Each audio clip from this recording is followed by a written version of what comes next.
Y, y voy a iniciar con la grabación de la sesión de esta tarde para colgárselas después en la biblioteca que tiene el instituto. Me permito presentar al ingeniero Jorge Esqueda Querol. Él es ingeniero constructor, es egresado del Instituto Tecnológico de la Construcción de la CIMC, Cámara Mexicana de la Industria de la Construcción.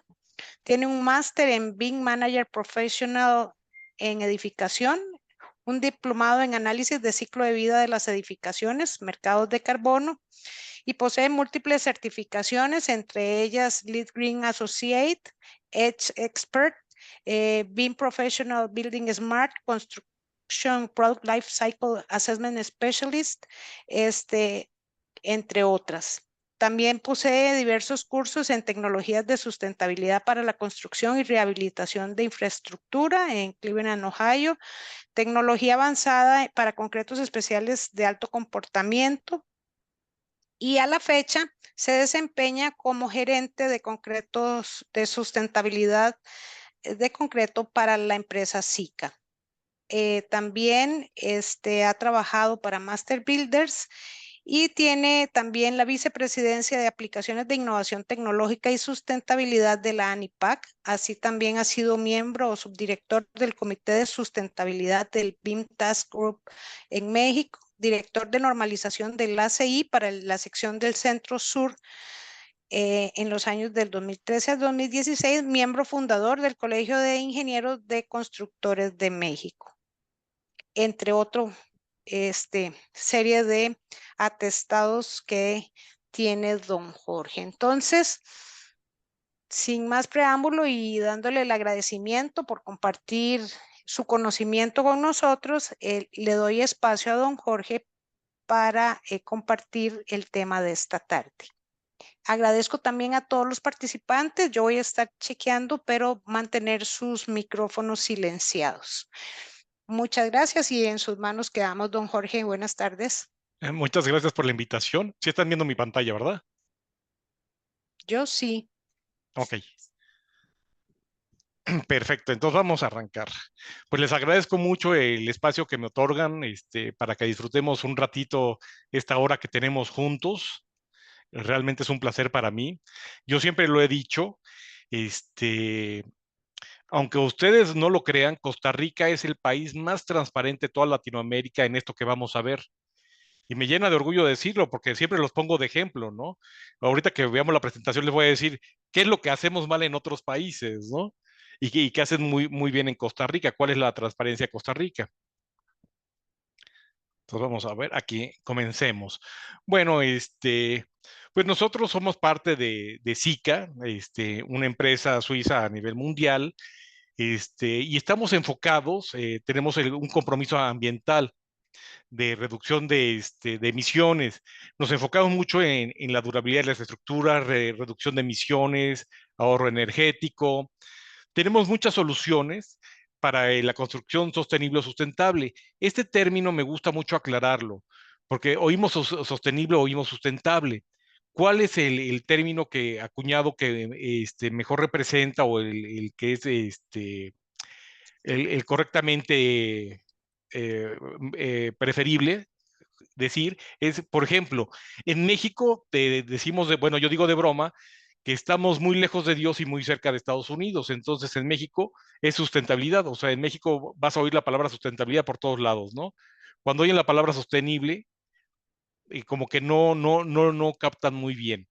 Y en cambio, en muchos países en Latinoamérica y sobre todo en el sur, mucho es la palabra sostenible. Y realmente la palabra correcta es sostenibilidad.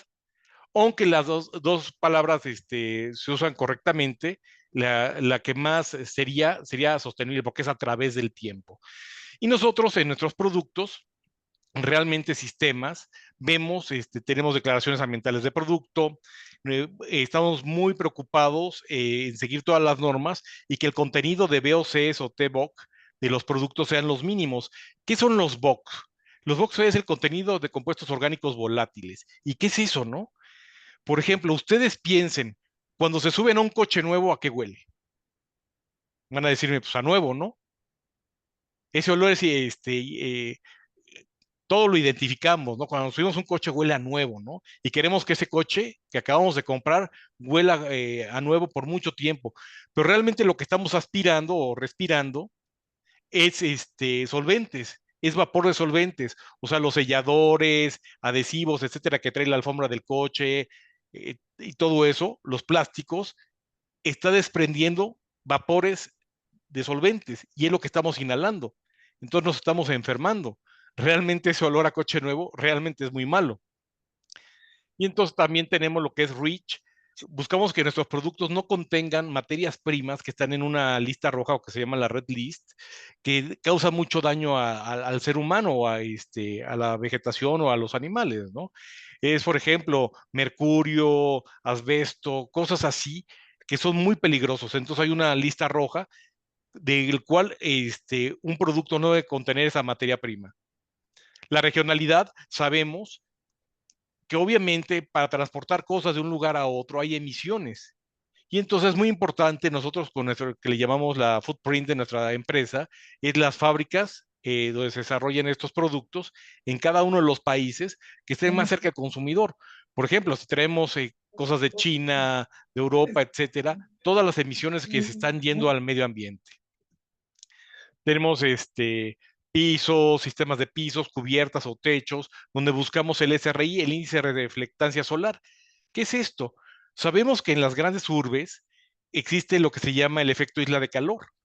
Cuando tenemos los asfaltos o pavimentos de asfalto negros, eso está absorbiendo calor y la temperatura en las ciudades empieza a elevarse. Puede ser hasta 5 o 8 grados mayor que donde está la zona boscosa. Por ejemplo, aquí en la Ciudad de México, yo estoy muy cercano a la zona centro y si me voy a unos cuantos kilómetros donde ya empieza la montaña, podría estar 5 grados más abajo de lo que me encuentro en el centro de la ciudad. Y eso es por el efecto de la calor. Y entonces los techos reflectivos buscan eso, ¿no? Que no mitigar esos efectos. Y nuestro compromiso es llegar a ser net cero para el 2050. Tenemos nuestra línea base y estamos poniéndonos metas para llegar a ser net cero carbón para el 2050, donde en los alcances 1 y 2 llegamos al 90% y el alcance 3 al 90%. O sea, el 10% de esas emisiones ya las tendríamos que capturar, ¿no? Son emisiones que ya no podríamos evitar, pero las tendríamos que capturar. Y entonces estamos en ese camino. Y vemos la huella de carbono de producto y empresa. Por ejemplo, nosotros medimos muy bien nuestra huella corporativa de la producción, de la distribución de las materias primas, de la distribución del producto, el consumo, y está la huella del producto. Y tenemos dos tipos de carbono, el carbono embebido y el carbono operacional. ¿Cuáles son esos dos carbonos? El carbono operacional es, por ejemplo, si estás ahorita en la oficina, y estás utilizando la luz, el aire acondicionado, para llegar a tu oficina que está en un sexto piso, usaste el elevador, ese es el carbono operacional. Y en el análisis de ciclo de vida, pues es a 60 años, más o menos en una edificación y a 100 años en infraestructura, donde tú vas a estar utilizando eso y es el carbono operacional. El carbono embebido es el carbono de los productos y el embebido es, tú de algún lugar tuviste que extraer las materias primas para fabricar ese producto. A la hora de extraerlas, tuviste emisiones de CO2 al ambiente. Luego tuviste que transportar esa materia prima a una fábrica.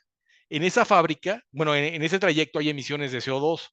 En esa fábrica, tú utilizaste electricidad, tienes reactores, mezcladores, etcétera, tus procesos, donde se usa energía y entonces hay emisiones. Entonces es la suma de todo ese carbono que le llamamos el carbono embebido en un producto, ¿no?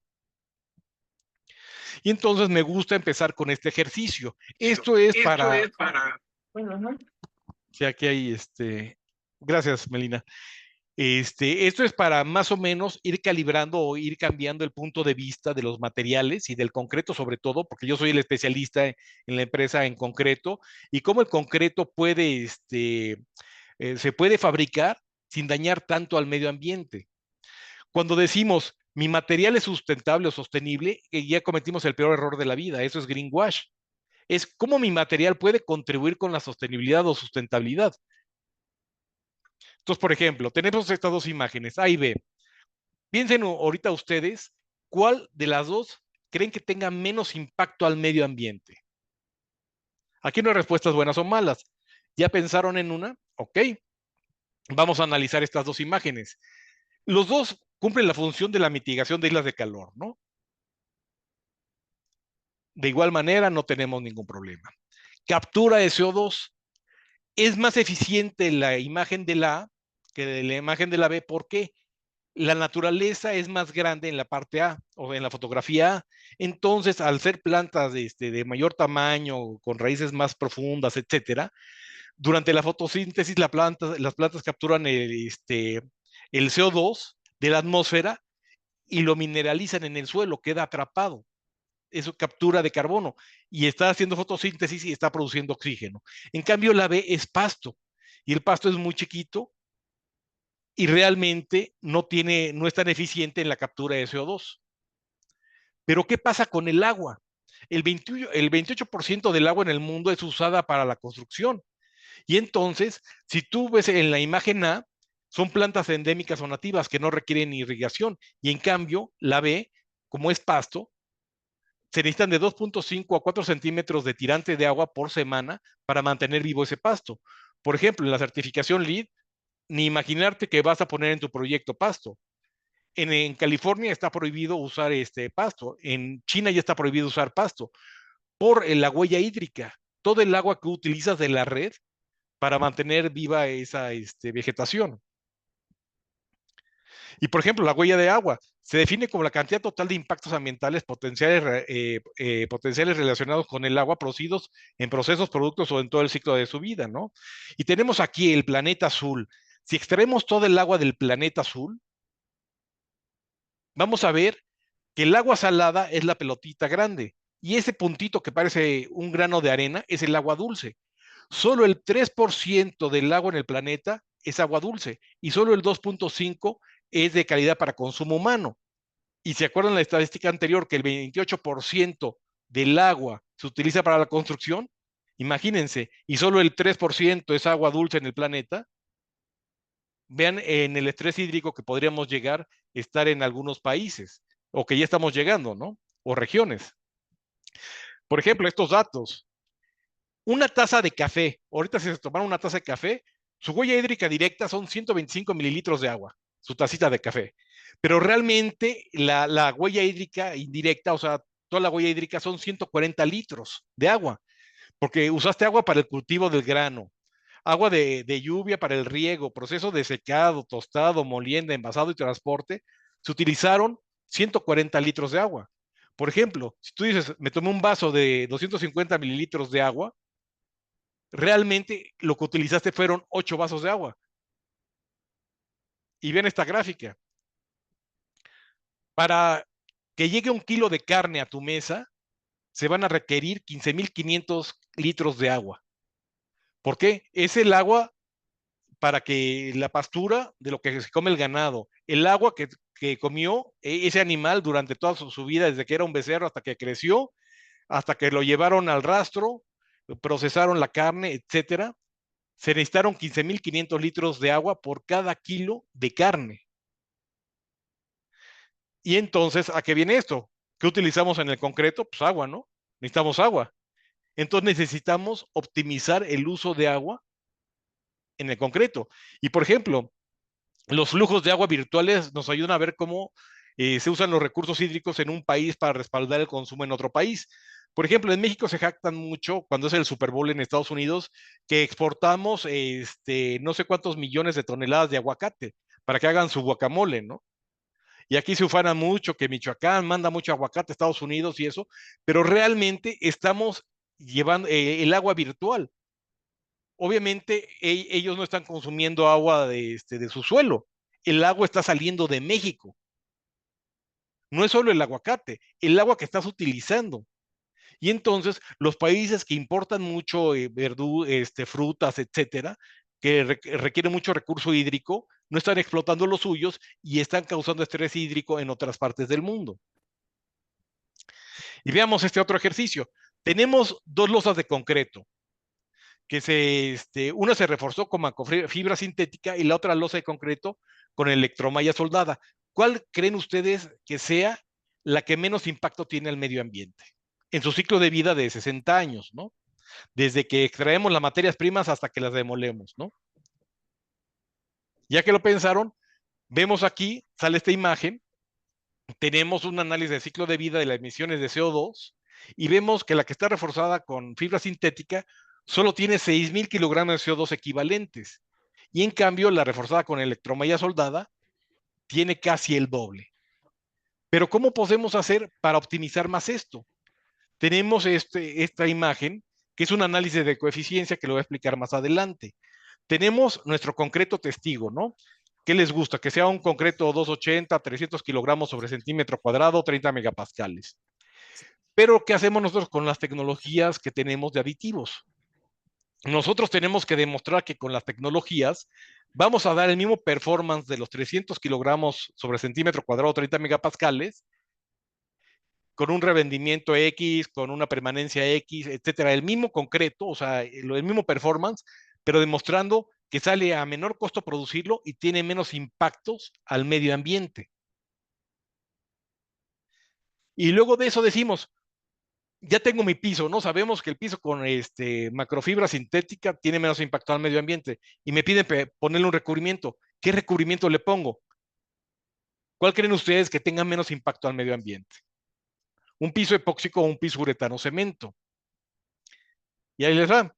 La vida de servicio de un piso epóxico es de 5 a 10 años.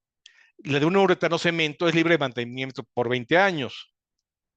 Entonces, ¿qué quiere decir esto? Bueno, vamos a seguir. La instalación son 3.5 días para un piso epóxico. Para un uretano cemento son 2 días.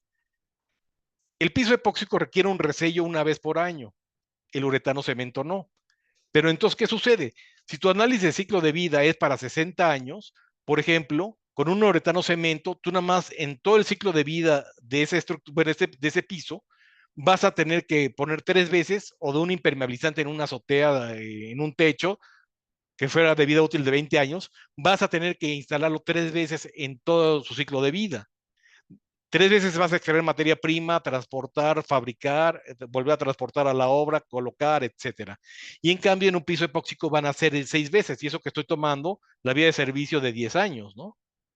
Entonces, realmente, cuando luego dicen es que sale muy caro ese producto, lo barato sale caro. Tenemos que ver si nos venden un impermeabilizante o un sistema de piso que nos dura 5 años, en 60 años, ¿cuántas veces vamos a tener que extraer materias primas si estamos contaminando?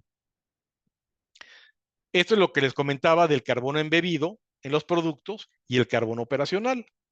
Y veamos, el villano aquí generalmente dicen que es el cemento, ¿no? Sabemos que desde la extracción de materia prima, la molienda, etcétera, los hornos, un cemento, por cada tonelada fabricada de cemento, se expulsan a la atmósfera 925 kilogramos de CO2. La industria ha ido mejorando, los cementeros se han puesto en marcha, han buscado combustibles de otros tipos, etcétera, y vemos que para el 2020 la media mundial era de 610 kilogramos de CO2 emitidos por cada tonelada de cemento fabricada. Y sabemos que la construcción es el 38% de los gases de efecto invernadero y el cemento es el 8% responsable de esto, ¿no? 60 el proceso y 40 la combustión. Obviamente ya están saliendo en el mercado cementos adicionados, etcétera, que están bajando esa huella.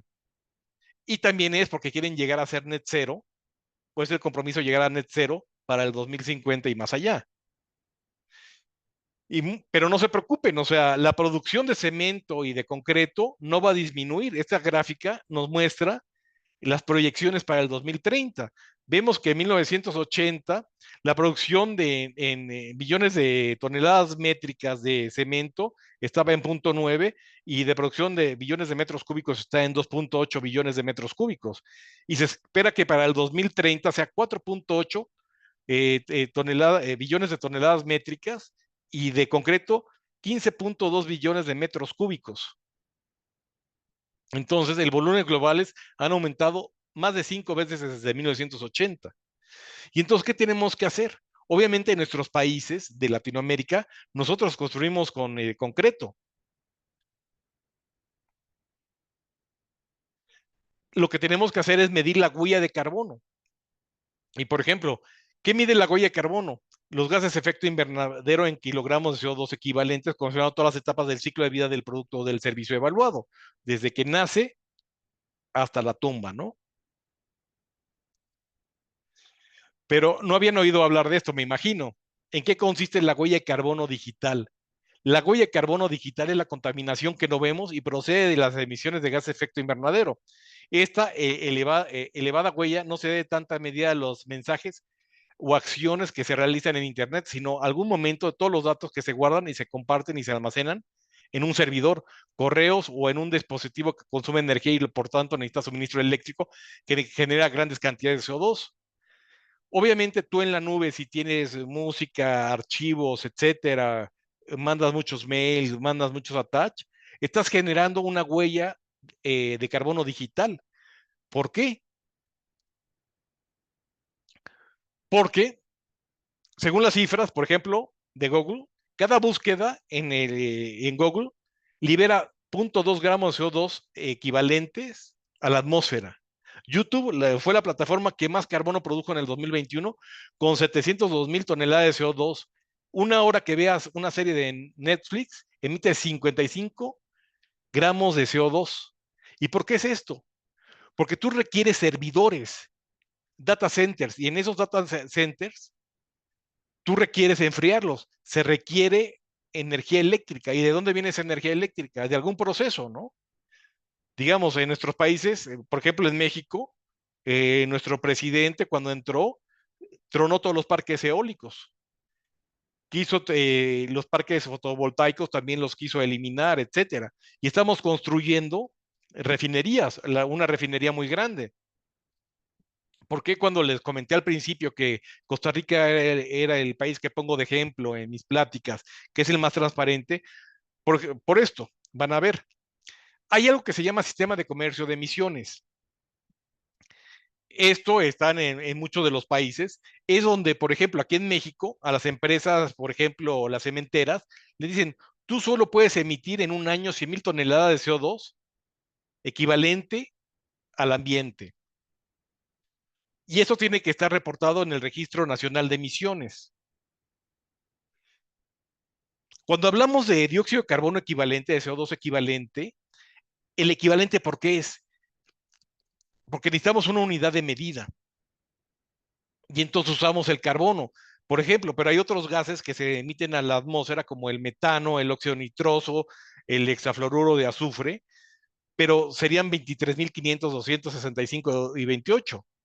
Pero realmente para consolidarlo, nada más se habla de CO2 equivalente, que sea una unidad, aunque se requerirían 265 de estas partículas para que sea un equivalente al CO2. Y entonces, por ejemplo, vemos en el sistema de comercio de emisiones cómo tenemos a la cementera A y a la cementera B. La cementera A nada más emitió 80,000 toneladas de CO2 en un año y el tope eran 100,000. Entonces tiene una reducción de emisiones. Y entonces la cementera B emitió al ambiente no las 100,000 toneladas, se excedió a 140,000. Y entonces, ¿qué sucede? La emisora A lo que puede hacer es vender sus derechos de emisión al emisor B, sus certificados de emisión, sus permisos de emisión al B o usarlos al año siguiente. ¿Qué es lo que tienen que hacer estas empresas? Porque al año siguiente les van a bajar de 100,000, les van a bajar la línea y van a tener que ser más eficientes. Entonces tienen que invertir, porque si no, esta empresa B tiene que comprar estos derechos de emisión o comprar, o comprar créditos de carbono, que luego se escucha la famosa palabra bonos de carbono. La palabra bonos de carbono está mal utilizada, son créditos de carbono. Tiene que comprar créditos de carbono que es en algún lugar del planeta donde se está reforestando un bosque, donde está haciendo X acción para compensar esas emisiones. Entonces va a compensar sus 20 toneladas o 20,000 toneladas adicionales, donde en otro lugar en el mundo se produjeron 20,000 toneladas de energía limpia. Y tenemos dos tipos de mercados. El mercado de cumplimiento obligatorio y los mercados voluntarios. Y vemos, por ejemplo, impuestos de carbono en México. Aquí, en ciertas partes de la República Mexicana, cobran un impuesto por emisiones de CO2. Y, por ejemplo, no sé, aquí pongamos el ejemplo de Durango, vigente, cobran 179 pesos, o sea, que sería exactamente $1. $1 por cada tonelada de CO2 emitida por un fabricante de concreto, una planta de premezclado, una planta que hace X productos, por cada tonelada emitida le cobran este impuesto. Cada estado. Y cada estado pone sus regulaciones. Y vemos que en el mundo están los impuestos de carbono en el mundo, cómo están llegando, cómo esto está haciendo, ¿no? Por ejemplo, el panorama en América Latina, tenemos, por ejemplo, a México, que está muy metido en esto, tenemos a Colombia, tenemos a Brasil, tenemos a Chile, tenemos a Argentina, donde tienen impuestos de carbono implementados o en espera de implementación, impuestos de carbono bajo consideración, y entonces cada vez va a ser más, para llegar al 2050, para ser net cero carbono, los países están tomando acciones. Y vemos cómo va a funcionar esto y ya se está implementando. ¿Qué es y cómo funcionará el impuesto fronterizo sobre el carbono que propone Europa? Las empresas extranjeras que quieran vender cemento, hierro, acero, aluminio, fertilizantes o electricidad a la Unión Europea también tendrán que pagar ese precio por cada tonelada de dióxido de carbono que emitan al fabricar sus productos. La idea sería igualar las condiciones de carbono en el mundo. El impuesto fronterizo estaría vigente en vigor al 2026. ¿Esto qué significa? Por ejemplo, México en la frontera con Estados Unidos se pusieron muchas maquiladoras, porque dicen, la mano de obra es muy barata, ¿no? Que Estados Unidos reclamaba, decía, oye, me estás haciendo trampa, ¿no? O sea, empresas ponen sus fábricas en México porque la mano de obra es muy barata. Pero ¿qué va a suceder?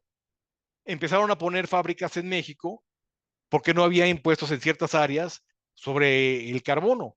Y entonces, por ejemplo, la Volkswagen, por ejemplo, en México está la Volkswagen en Puebla, pero si la Volkswagen quisiera mandar refacciones, etcétera, o vehículos a Alemania, a la Volkswagen de Alemania, existe el impuesto fronterizo sobre emisiones de carbono. Alemania va a decir, ok, no emitiste emisiones aquí en Alemania porque creías que era muy inteligente y que te salía muy caro pagar esos impuestos, y lo produjiste en otro país en vías de desarrollo, entonces vas a tener que pagar un impuesto para que nosotros compensemos esas emisiones que hiciste en otra parte del mundo, porque realmente todos estamos en el mismo barco, ¿no? ¿Y a dónde va todo esto? ¿Cómo podemos contribuir con la sostenibilidad? Tenemos el concreto, tenemos que identificar y caracterizar sus partes. Y vamos a las declaraciones ambientales de la construcción sustentable. Y entonces, como SICA, tenemos este servicio de valor agregado para algunos de nuestros clientes comerciales, donde nosotros hacemos un análisis del ciclo de vida, podemos emitir lo que son las carbon footprint de cada diseño de mezcla, hacemos un análisis de coeficiencia y podemos hacer declaraciones ambientales, autodeclaraciones de declaraciones ambientales de producto, o ya declaraciones ambientales de producto verificadas por terceros y verificadas internacionalmente. ¿Y cómo funciona esto? Las etiquetas 2 sin verificar, que sería declaración propia, sería esto, la carbon footprint o la EPD self-declare. La EPD tipo 3 por la ISO 14040 y 44 sería esto, que tiene un análisis de ciclo de vida por la ISO 14040 y 44, que es verificada por un tercero y publicada internacionalmente. ¿Cuáles son los alcances del sistema? Extracción de materias primas, el transporte a tu planta de fabricación de concreto y el proceso de tu fabricación. Esto le llamamos de la cuna a la puerta. Entonces, aquí muy gráficamente tenemos la planta de concreto, tenemos la producción de cemento, la distancia, minas de agregado, la distancia, aditivos químicos, la distancia, agua, residuos que salen, etcétera. Entonces vemos aquí gráficamente cómo tú en tu planta productora de concreto traes extracción de materia prima, transporte, a la fábrica tienes entrada de energía, agua y gas, tienes salida de desperdicio, salida de tu producto. Entonces lo que hacemos es sacamos la huella ambiental. Entonces sabemos que tenemos el concreto A, B y C. Y entonces sacamos toda su huella ambiental. ¿Y cómo hacemos esto? Aquí en la huella ambiental no solo es emisiones de CO2, calentamiento global, sino es el uso de tierra, uso de recursos fósiles, minerales, calentamiento global, de degradación de la capa de ozono, lluvia ácida, eutroficación, etcétera, ¿no? Y entonces lo que hacemos, por ejemplo, ese es un ejemplo de un diseño de concreto en Colombia, donde el cliente quería saber de sus diseños cuál era el que menos huella de carbono tenía. Y entonces, aquí están todos sus diseños. Tenemos desde 325 kilogramos de CO2 emitidos por cada metro cúbico hasta 307 kilogramos de CO2 emitidos por cada metro cúbico, que da el mismo performance el concreto. O sea, da los 30 megapascales o 300 kilogramos sobre centímetro cuadrado, da el mismo performance, pero aquí estamos viendo que este de 60% triturado futuro, ellos están pensando en usar este diseño de mezcla y este es el que están usando actualmente. Y entonces hacemos eso. Y por ejemplo, le sacamos su carbon footprint y hacemos el análisis de coeficiencia. ¿Y qué es el análisis de coeficiencia? Es una forma de analizar donde de esta forma se permite a una empresa conocer qué diseño de concreto o de servicios o de productos se entrega con la mayor rentabilidad sin perjudicar al medio ambiente. Y eso tiene que ver mucho con la triple línea base o triple bottom line, donde sostenibilidad tenemos que estar en equilibrio con la parte ambiental, social y económica. Y entonces con el análisis de coeficiencia, estamos haciendo el análisis de ciclo de vida ecológico o ambiental y económico. Por eso cuando les digo, si te dicen mi producto es sustentable o sostenible, ya estamos en un error, es greenwash. Si te dicen te vendo este producto porque es más caro porque es sostenible, ya estamos en otro error, es greenwash. Te tienen que hacer el análisis, porque si sale más caro, entonces ya la parte económica está fuera. Tal vez la parte ambiental está dentro, pero la parte económica y social ya quedó fuera. Porque si te cuesta más dinero, va a haber más gente pobre, etcétera, ¿no? Y entonces el análisis de coeficiencia lo que busca es comparar un producto con los diseños mejorados del mismo producto, mostrando que tiene una alta coeficiencia, que es más barato de producir con menos impactos ambientales.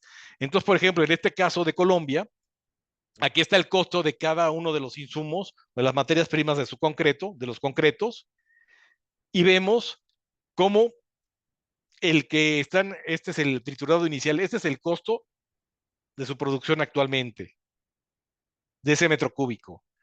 Hicieron 3 tipos de pruebas con diferentes soluciones o sistemas de aditivos, tecnologías nuestras, y llegamos a esta, 60% triturado futuro, donde estamos reduciendo la cantidad de cemento, entre otras, y el costo es menor. Y entonces aquí ya vemos la gráfica de coeficiencia, donde vemos que su mezcla que están utilizando actualmente le sale más cara y tiene más impactos ambientales, más emisiones de CO2, etcétera, toda la huella ambiental, que la de 60% triturado futuro.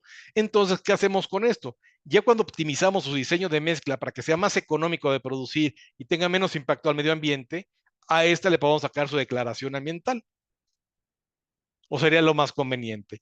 Y para la preparación de una declaración ambiental, se necesita un experto en sustentabilidad o sostenibilidad, un punto con un especialista, o una parte designada de la empresa para la recolección de datos que se requieren. Se hace el desarrollo del análisis de ciclo de vida, la creación de la EPD, un reporte preliminar, se manda a una verificación un externo, a una verificación externa y se publica. Más o menos, nosotros como somos ya expertos en esto, llevamos toda la vida en el concreto, esto nos toma alrededor de 2 a 3 meses. Y ya hemos sacado declaraciones ambientales de concreto, concreto lanzado con fibras poliméricas de relleno fluido. Y por ejemplo, esta lo que hacemos está EPD Hub en Finlandia, aquí está su dirección, www.epd Hub, y está la EPD Library de los países que tienen alguna declaración ambiental de 10,000 productos, Y aquí está, por ejemplo, aquí lo que hemos ayudado en México, en Brasil, en Panamá. Por ejemplo, esta de Brasil, estas 4 de Brasil las acabamos de publicar el 28 hace 2 días. Ya están publicadas hace 2 días. Uno puede entrar aquí y bajar la publicación, digo, la declaración ambiental, la EPD. Y lo que no sabían, o igual lo sabían, el ACI, por ejemplo, aquí en México, lo que es el ACI 318 para construcción es como la Biblia para los estructuristas. Pero resulta que va a salir este ACI, el ACI, el código 323 Low Carbon Concrete. Este sale este año y te va a decir cuál es el benchmark en los mercados y entonces vamos a empezar a ver ya especificaciones donde te van a requerir concretos de baja emisión, pero que demuestres que realmente ese concreto tiene baja emisión. No porque yo diga, es que mi concreto es verde y todo, y yo pinté mi planta de producción de verde, entonces soy muy verde. No, eso es greenwash. Se van a tener que hacer ciclos de análisis de vida, análisis de coeficiencia para demostrar que estás surtiendo un concreto baja emisión de carbono. Y por ejemplo, en LEED te piden 20 productos de 5 compañías diferentes que tengan declaraciones ambientales. Y por ejemplo, vemos cómo todos estos países, vean la cantidad, 2.481 proyectos certificados que representan 4.2 millones de metros cuadrados. En Brasil, México, Chile, Colombia, Argentina, y cada vez esta certificación va tomando más auge. Y está la EDGE, que está en países, solo está en países en vías de desarrollo, por ejemplo, Estados Unidos, Canadá, Europa no entran, que es una certificación más alcanzable o no tan robusta como la LEED, pero lo que buscan es mejorar. Por ejemplo, aquí la declaración, como les decía, 5 fabricantes, 20 productos. Y por ejemplo, lo que te piden en LEED es el análisis de ciclo de vida del edificio, ¿no? Y que demuestras una reducción de mínimo del 10% en todos los impactos ambientales. Y vamos a hablar de BIM. ¿Han oído hablar de la metodología BIM?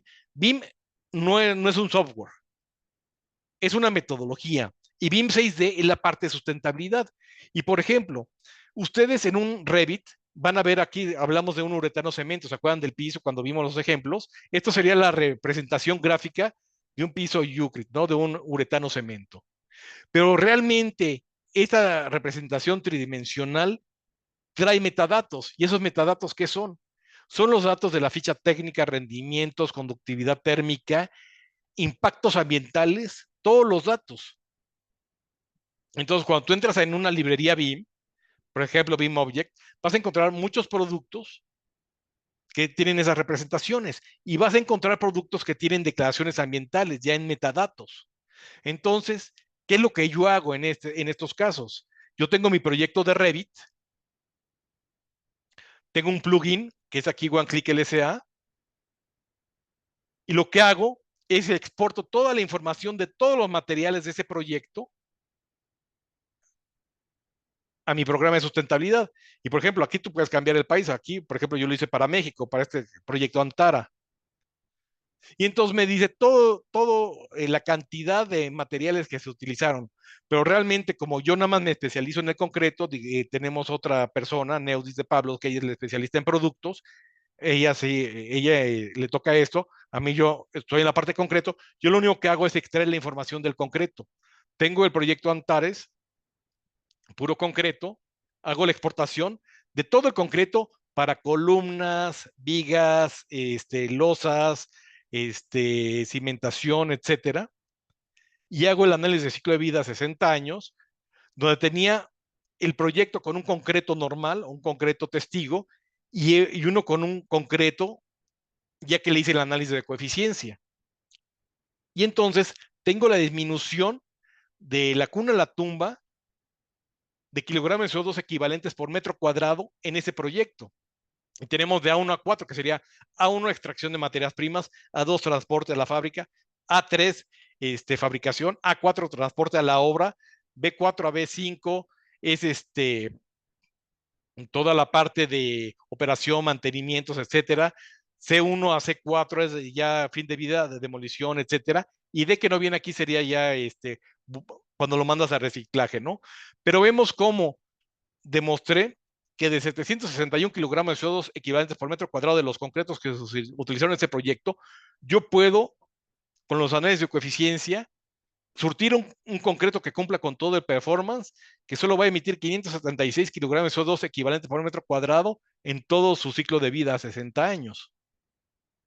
Entonces, aquí en esta parte, tenemos que pensar, como lo vimos en los primeros slides, ¿no? Analizar. Cuando le digan que algo es sustentable, verde, ecológicamente, preferentemente ecológico, whatever, ustedes tienen que ser los peores jueces, los mejores jueces o peores jueces, como lo quieran ver, ser incisivos, demuéstramelo, necesito datos duros, compruébamelo, porque si no entraríamos en el greenwash. Y lo que buscamos es reutilizar todos esos materiales para que vuelvan a entrar en el ciclo de vida del análisis de las edificaciones. Creo que sí estamos en tiempo, ¿verdad? Súper, muy bien. Nos quedan alrededor de 15 minutos para consultas o comentarios que les recuerdo que en el chat, por lo menos en el transcurso de la presentación, no se reportó ninguna. No sé si alguno quisiera participar con alguna consulta o algún comentario. O les podemos aplicar el examen como habíamos quedado. Ah, ¿No bueno, ven? o sí, o les hacemos el examen. Qué duro. Digo, así ya los despertamos, nada más con esta broma. Así es. No tengo. Tal vez Adelante. buenas Adelante, Rommel. Buenas tardes. tardes. Un gusto saludarles y gracias por la actividad. Y muchas gracias, don Jorge, por orientarnos en este qué hacer. Me parece sumamente interesante. Quizá aquí en el país no hay mucha experiencia en esta metodología. Sí hay experiencia en la parte de certificaciones LEED, ¿verdad? Pero en este abordaje en materia de concretos, pues quizá estamos un poco nuevos aquí en el país, ¿verdad? Dentro de lo que tengo conocimiento. Tal vez la pregunta es aunada un poco al ISIC. Vamos a ver, dentro del instituto, ¿qué apalancamientos a nivel de gobernanza se podrían gestar para establecer una normativa de priorización en el desarrollo de aquellas obras que cuenten con este tipo de metodologías para lograr certificar los proyectos y priorizar la inversión estatal en función de estos resultados de certificaciones integradas? ¿A qué me refiero con esto?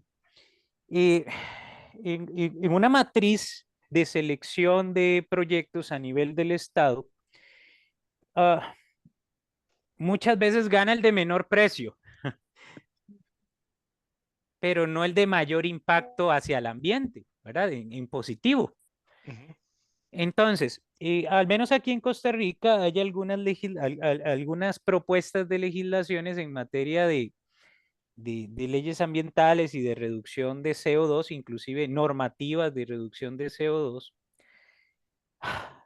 pero tal vez apalancándose con el ISIC, ¿cuál debería ser el paso a paso para generar este tipo de o implementar este tipo de experiencias que han tenido ustedes para con el país para que sea uno de los requisitos para el desarrollo de obras?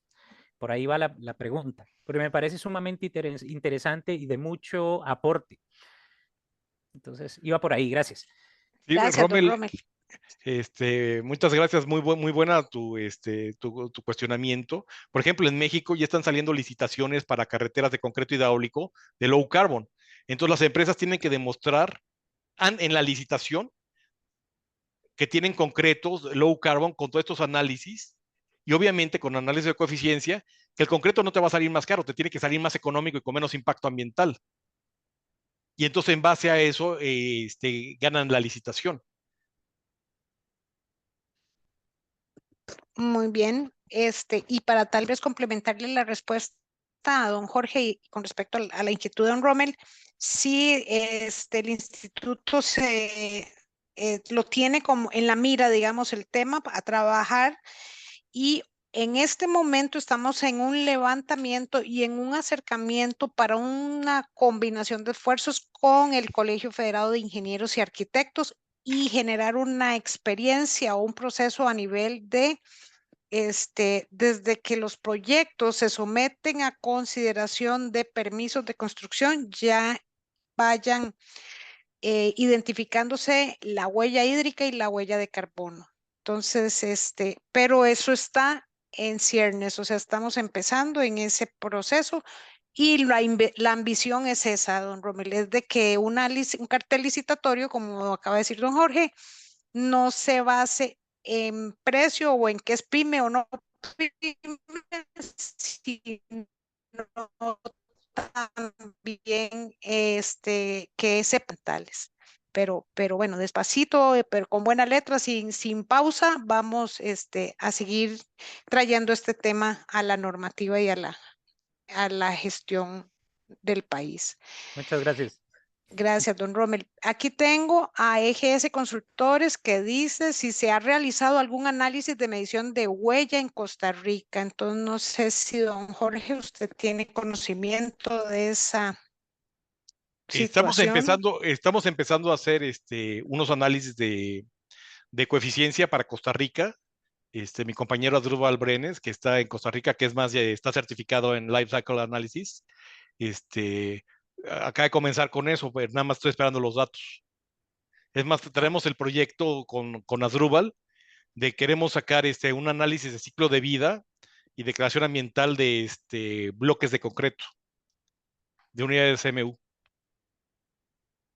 Ok. Y Y, ahorita bueno, complementando, perdón, que ya no les terminé de decir, ¿por qué digo que Costa Rica es el país que siempre pongo de ejemplo? En los proyectos a nivel mundial, cuando hay que remediar alguna selva, etcétera, o cuando cobran un impuesto, Costa Rica es el más transparente en decir en qué se utilizó ese dinero. Por ejemplo, aquí los impuestos de carbono van a la Hacienda, a la Secretaría de Hacienda, y es una caja negra. Ahí entra el dinero y resulta que sale para construir refinerías, ¿no? Entonces, por eso siempre pongo de ejemplo a Costa Rica, que dicen, se recaudó este dinero y se va a remediar este río, lago, bosque, etcétera, y se hace, ¿no? Muy transparente, y en otros países hacemos todo lo contrario. de acuerdo. Y tengo por acá a Montserrat que dice, buenas tardes, ¿cuál era el nombre de la página donde se puede consultar las declaraciones CPD? EPD Hub, si lo buscas en tu EPD Hub. buscador, EPD-HV, EPD Hub. www. No sé, Ok, si lo buscan ahí sale. Y entonces se van a EPD Library y ahí buscan. Y luego ahí en el filtro ponen que les salgan todas, o ya ponen el filtro de los países, ¿no? ok. Y pregunta R. García, buenas noches. ¿Existe software que pueda usar para medir la huella ecológica por metro cuadrado de concreto o metro cúbico? Sí, no, ahí muy buena pregunta. No es que sea la herramienta, hay algo que se llama unidad funcional. Yo puedo calcular por metro cúbico, tonelada métrica, metro cuadrado, pieza, y es dependiendo la unidad funcional que yo elija, es el análisis que voy a hacer, ¿no? Yo, por ejemplo, puedo hacer un análisis de una losa de piso industrial por metro cuadrado, de un muro por metro cuadrado, o de un prefabricado por tonelada métrica, ¿no? Digamos, tal vez un prefabricador hace piezas de 1,22 de largo o de 2 metros, no le va a sacar a cada pieza su declaración ambiental, sino lo saco por tonelada métrica. Entonces, yo sé cuánto es el peso volumétrico del concreto con el acero, etcétera, del prefabricado, y digo, si esta pieza mide tanto, pesa tanto, entonces la declaración ambiental dice que cada tonelada métrica son, estoy inventando números, 200 kilogramos al medio ambiente por cada tonelada fabricada. Entonces digo, si mi pieza pesó 4 toneladas, lo multiplico por eso y ya tengo la huella. En un proyecto, si uso 10,000 metros cúbicos de concreto y sé que son 200 kilogramos de CO2 por cada metro cúbico, multiplico por los 10,000 metros cúbicos y tengo todo el CO2 que emitió el concreto en la producción para construir ese proyecto, ¿no? Ok. Y la pregunta es entonces, don Jorge, ¿hay un software especial para eso que se pueda dar referencia? Sí, bueno, está el de OneClick, que es el que yo uso, OneClick LSA. Hay otro software que se llama Esfera, hay otro que se llama Sigma. Hay varios en el mercado. Digamos, a mí en lo particular me gusta OneClick LSA porque no es un software que tengas que instalar, es en línea. Ok. Y tiene todas las EPDs que se han publicado de todos los operadores. Entonces, para usar los datos, o cuando tú haces lo que se llama Life Cycle Inventory, tú necesitas los datos precisos de cada materia prima. Mm. Y por ejemplo, yo cuando hago mis análisis, yo agarro y digo, electricidad de la red de Costa Rica, de Panamá, de México, ¿no? Agua es de pozo, es de red, me la traen en pipa y es de México, es de Canadá, digo, de Brasil, Canadá o de qué parte del mundo, ¿no? Entonces yo tengo que usar materias primas, ¿no? Arena, grava. Y entonces esos softwares tienen una base de datos impresionante de todo el mundo. Cuando no encuentro un dato específico del país, uso algo que se llama proxy, que es uso un dato a nivel mundial, que es una media, o del país vecino, ¿no? Si es que tiene el dato, para hacerlo lo más exacto, ¿no? Estos son ejercicios de transparencia, ¿no? Pregunta Montserrat que si sabemos si en Costa Rica se implementa el uso de estos softwares. No sabría decirte, Monse. Sí, Sí, la verdad no sé, sí, ha yo de haber algún tampoco. despacho de sustentabilidad. Lo que sí sé que muchos países de Centroamérica buscan despachos de México para hacer todos estos análisis. Aquí en México está Tree, Revitaliza, Specs, que son uno de los mejores, y yo sé que ellos han hecho muchos proyectos en todo Centroamérica y también en Perú, etcétera. Pero me imagino que ha de haber especialistas ahí en Costa Rica, pero no los tengo identificados. Sí. Por ejemplo, en el instituto sí sabemos de una firma peruana que hace la medición de huella hídrica de proyectos, pero esa me quedo con la tarea también de publicar por acá como un portafolio de consultores o de personas que implementen estas mediciones. Ujú. Dice EGS Consultoría, en Costa Rica, donde usamos muchos productos manufacturados por hidroelectricidad, como los agregados, esta condición disminuye nuestra huella comparada con otras naciones. Sí, sí, hay un dato muy curioso, por ejemplo, el país, el país más eficiente en red eléctrica está entre Paraguay y Uruguay, y el que tiene la peor huella en su electricidad es República Dominicana. O sea, es algo impresionante. Ujú. México está como a la mitad hacia abajo, pero eso depende mucho de las energías limpias que se produzcan en cada país. Ok. Y bueno, R. García Monse comenta que ha sido nuevo escuchar esto, es muy interesante el tema, muchas gracias. Y R. García dice, ¿cómo medir la huella de materiales traídos de un país como China? Si Muy buena importamos. pregunta, R. García. Aquí, siempre, como les comentaba, siempre hay que, o sea, tenemos que ver que sea medible y comparable el producto que vamos a comprar. Por ejemplo, te voy a poner este ejemplo. ¿Qué huella de carbono es más grande? Si yo te mando un iPhone desde Nueva York o te lo mando desde China. Generalmente me dicen China porque está más lejos. Y digo, no, es que de Nueva York, ¿cuántas cajas de iPhone caben en un camión? ¿Cuántos son los kilómetros que recorre quemando diésel ese camión hasta Costa Rica? Digo, eso no va a suceder, ¿no? Pero entonces tú tienes que medir toda la huella de carbono del transporte y dividirlo entre el número de unidades. Pero en cambio, de China, ¿cuántos iPhones caben en los contenedores que caben en los buques que se transportan? Entonces la huella sería menor.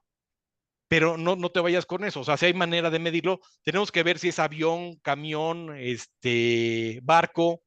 Por ejemplo, en mis análisis, por ejemplo, si me pidieras un análisis de un concreto que se va a colar en una isla, yo tengo que sacar la distancia en A4 del transporte al puerto, del puerto en el barquito o panga o wherever que vaya a la isla, el transporte del puerto de la isla al proyecto. Entonces tengo que medir todo eso, o sea, camión, barco, tren, etcétera. Y si hay manera de hacerlo y los software lo hacen. Nada más le tienes que dar las distancias y qué tipo de transporte. Ok. Y Ronald nos pregunta, la idea del One Click LCA es de ir de cierta forma modificando o variando lo que se está usando en una construcción para reducir la huella de carbono. ¿Se aplica antes de la construcción o durante la construcción? Muy buena pregunta. OneClick LSA tiene para desarrollar declaraciones ambientales, pero también tiene otra que se llama para hacer los análisis de ciclo de vida de edificación e infraestructura. Por ejemplo, en LEED, ¿qué nos piden? Yo hago el análisis que vieron, sería uno previo, ¿no? Yo quiero construir con este concreto de esta compañía, tengo este concreto optimizado de esta otra compañía y hago la comparación. Entonces digo, yo bajo de 700 a 500 kilogramos de CO2 equivalentes por metro cuadrado, ¿no? Pero luego me piden que haga el ASIS. ¿Qué es el ASIS? Es, ya que construí, que meta exactamente con lo que construí. Porque igual y la concretera más eficiente ya no me pudo surtir y tuve que usar concreto de otra, o las puertas de otro, etcétera. Entonces ya tengo que hacer el análisis como se construyó. Entonces tengo el análisis, primer análisis, que es cómo lo pienso construir y optimizar. Y el segundo es ya cómo lo construí. Y obviamente tiene que estar lo más apegado posible a mi premisa, ¿no? A mi Como decir, especificación. como decir el cierre del proyecto, ok, la verificación de que lo que se planeó Se se ejecutó. realizó. De acuerdo, no tengo más preguntas. Aquí hay otra, ¿no? Nuestra Bueno. industria minera, Ujú.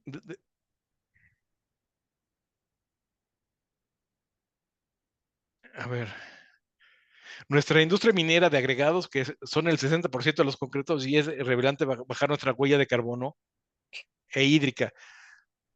Sí, tienes muchísima razón y es muy diferente lo que serían gravas trituradas de arena de río, etcétera. Tenemos que ver las eficiencias de las plantas. Ok. Y vamos a ver, Esteban pone por acá, nos pregunta, Esteban, muchas gracias por la charla, muy interesante y con mucha información para analizar sobre el manejo de las obras y los años siguientes. Y Rommel, en el TEC es el tecnológico de formación universitaria, contamos con la CIVEC, donde se hacen investigaciones sobre análisis de ciclo de vida, huella de carbono, etcétera. Podríamos trabajar en conjunto, ISIC, TIC y SICA. Bueno, Rommel, tomada la palabra y podemos promover algunos proyectos ahí, prototipo que nos den visibilidad y ya empiece como el tema a difundirse. Muchas gracias por la charla, muy importante lo comentado. Nos dice Daniel. No sé si alguno tiene alguna otra consulta. Bueno, si no, de mi parte, cumpliendo con la agenda en punto, como buenos suizos, al mejor estilo suizo. Gracias por su puntualidad al iniciar y al terminar, por su asistencia, a don Jorge, por compartirnos su amplio conocimiento y su forma tan sencilla y práctica a la hora de exponer. Nos queda muy claro, muchas gracias y quedamos entonces atentos a desarrollar estas iniciativas que ya por aquí empezaron a sonar. Muchas gracias, don Jorge. No, a ustedes por la invitación y yo sé que fue mucha información en tan poquito tiempo. Luego, si quieren que profundicemos más en un tema en específico, con todo gusto. Claro que sí. Muchas gracias.